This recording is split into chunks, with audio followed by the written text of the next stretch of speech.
exceptional number of devotees to Santo Padre Pio come to this church.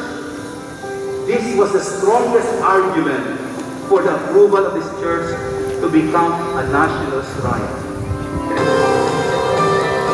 Nais ipahalik sa inyong lahat ang aming taus-pusong pasasalamat na naging bahagi at bahagi ng kasalukuyang pagpapalago pa ng debosyon kay Santo Padre Pio at pagpapaganda pa ng parokya at pambansang gampanan ni Santo Padre Pio.